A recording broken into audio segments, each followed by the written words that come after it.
You rang, my lord. One of the most impressive things to come out of the last 12 months or just over has been Microsoft's dedication to their backwards compatibility update. Now over 300 titles are fully playable in this new backwards compatibility mode, and many of these titles now offer improved performance over their original base Xbox 360 versions.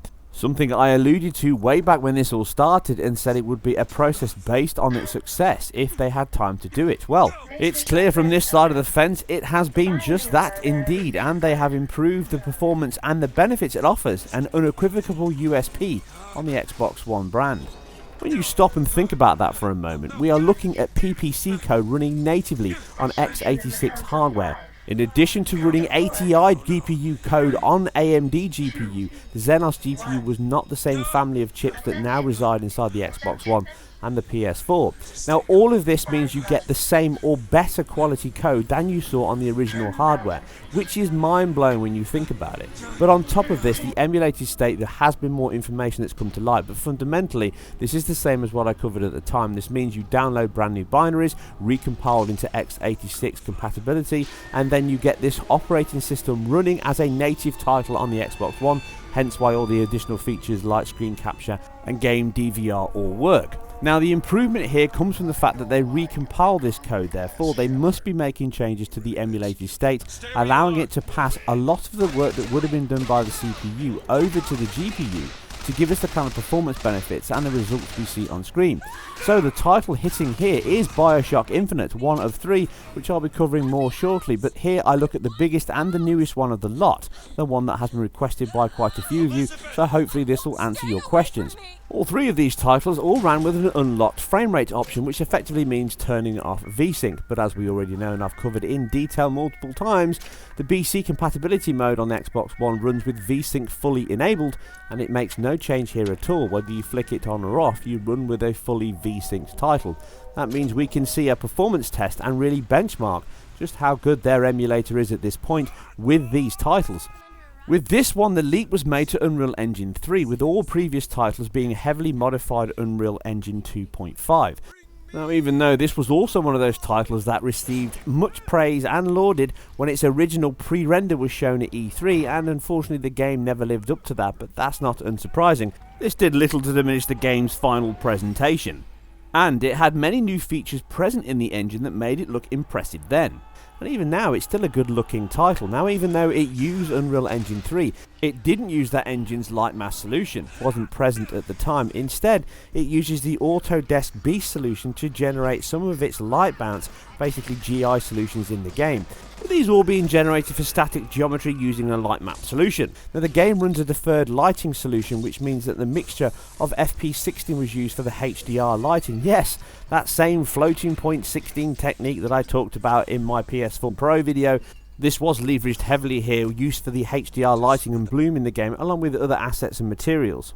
Now the game itself is very impressive. Even though this is not physically based rendering as you would know it nowadays, it is at least trying to use some energy conservation and basically energy consumption properties, using a combination of its deferred lighting pass and image based lighting solutions in the game, assisted by AMD's Cube Map Gen, which was sunsetted but is open source. Now, even though it's a hyper-realised look, it's still impressive, and it combines its depth pre-pass use and then its light attenuation mixed with the diffuse and specular tones in separate buffers, again to keep the size down and allow it to run across multiple platforms. The end scene does look very nice. This is all work from the main graphical programmer on the game, which you can check out his blog and details in the link below, Steve Anacini. So overall, even though the game, like I say, isn't using physically based lighting, this is not to say it isn't impressive and attractive. Some could say it's an early push towards physically based lighting. The title was released at 2013, just as this generation was about to start. So here on the Xbox One, does it improve over the original 360 title? Well, as you can see, running with the unlock option on very early on, you can see a locked 60 FPS. In the simpler opening real-time cutscene here as you ride towards the island, where on the Xbox 360, including the VSync off and the tearing galore, you get somewhere around the 40s and just dipping into the high 30s. So it really isn't an impressive looking title on the Xbox 360 with VSync off, and even though it does improve controller performance slightly, it's not my preferred option at all, and I never played the game with that on. and it's much better running with the locked 30 on there, and it handles it quite well with some dips under 30 at certain points. But here on the Xbox One, that option is a real benefit, and we're really looking at a game that really stresses and pushes the emulator to the best I've seen thus far.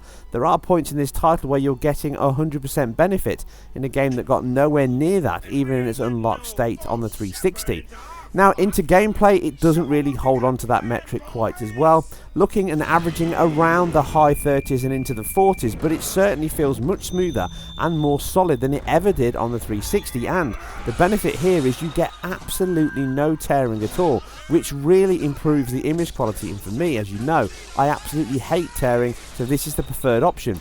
In fact, the consistency here in action is so good as to say I would play this game again and give that uncapped frame rate a try, but if you don't like that, well, then you can simply cap the frame rate at 30, and on the One here it will hold on to that frame rate far more consistently than the 360 release. Yes, you do get a couple of context switches and hangs from loading in the game, but that's the engine. It does that identically on all versions. That's nothing to do with the emulated state.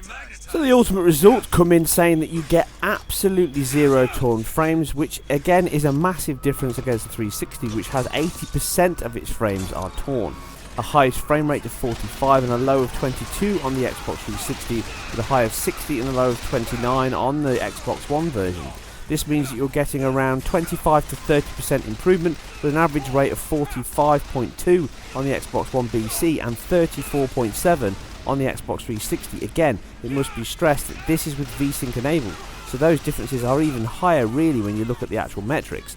It's a very impressive showing once again from Backwards Compatibility team here, and it is most certainly the best way to enjoy the console version after all these years if you still have it in your collection. The PC version is still the best way to go mind. Just for a fully detailed comparison here, you can also see Xbox One S footage, which is even better than the standard Xbox One, to the tune of around 3 or 4 FPS and an average of around 1 or 2 over the average runs. Now this means that you can cap it to 30 like I say, which you can see later in this video, and there's no issues at all. So Xbox One compatibility just keeps getting better. If you really want to push it, then the Xbox One S is the best way to use it. The only minor concession here is BC titles are triple buffered to smooth out the frame rate, therefore you get a small amount of additional input lag. Is that a cheeky reference to a game released in the same year? What happened back there? It's not the last of it, is it? I don't know. Well, we now know the answer to that one. The BC collection has thoroughly impressed me, and Bioshock Infinity has done nothing to sway my opinion of how good this actually is. Anyway, you can see a few more minutes of footage playing out, and I hope you enjoyed this deep dive back into Bioshock Infinite on the 360 and Xbox One. If you enjoyed this or anything else that I've put together, then please feel free to subscribe and share where appropriate. Leave your comments below or follow me on Twitter and leave your comments there. I'll see you on the next one.